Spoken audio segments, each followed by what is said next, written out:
اے بندے، جس چیز کا تجھے علم نہیں اس کے پیچھے نہ پڑ کہ کان اور آنکھ اور دل ان سب اعضاء کے بارے میں ضرور باس پرس ہوگی، اور زمین پر اکڑ کر اور تن کر مت چل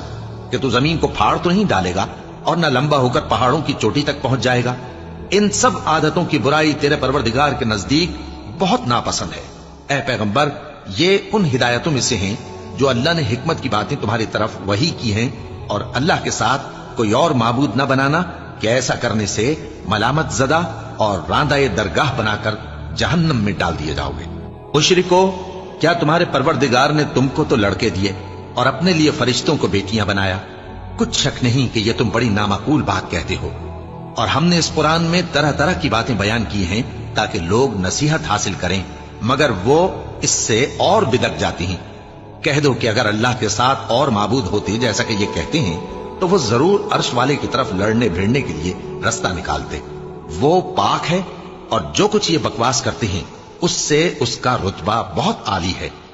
ساتوں آسمان اور زمین اور جو لوگ ان میں ہیں سب اسی کی تسبیح کرتے ہیں، اور مخلوقات میں سے کوئی چیز نہیں مگر اس کی تعریف کے ساتھ تسبیح کرتی ہے، لیکن تم ان کی تسبیح کو نہیں سمجھتے۔ بے شک وہ بردبار ہے، غفار ہے۔ اور اے نبی، جب تم قرآن پڑھا کرتے ہو تو ہم تم میں اور ان لوگوں میں جو آخرت پر ایمان نہیں رکھتے چھپا ہوا پردہ یعنی حجاب ڈال دیتے ہیں، اور ان کے دلوں پر بھی پردے ڈال دیتے ہیں کہ اسے سمجھ نہ سکیں، اور ان کے کانوں میں ثقل پیدا کر دیتے ہیں۔ اور جب تم قرآن میں اپنے پروردگار یکتا کا ذکر کرتے ہو تو وہ لوگ بدک جاتے ہیں اور پیٹ پھیر کر چل دیتے ہیں۔ یہ لوگ جب تمہاری طرف کان لگاتے ہیں تو جس نیت سے یہ سنتے ہیں ہم اسے خوب جانتے ہیں، اور جب یہ سرگوشیاں کرتے ہیں یعنی جب ظالم کہتے ہیں کہ تم تو ایک ایسے شخص کی پیروی کرتے ہو جس پر جادو کیا گیا ہے، دیکھو انہوں نے کس کس طرح کی تمہارے بارے میں باتیں بنائی ہیں،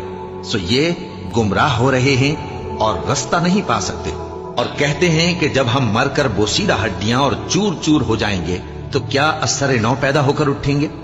کہہ دو کہ خواہ تم پتھر ہو جاؤ یا لوہا یا کوئی اور چیز جو تمہارے نزدیک پتھر اور لوہے سے بھی زیادہ سخت ہو، جھٹ کہیں گے کہ بھلا ہمیں دوبارہ کون جلائے گا؟ کہہ دو کہ وہی جس نے تم کو پہلی بار پیدا کیا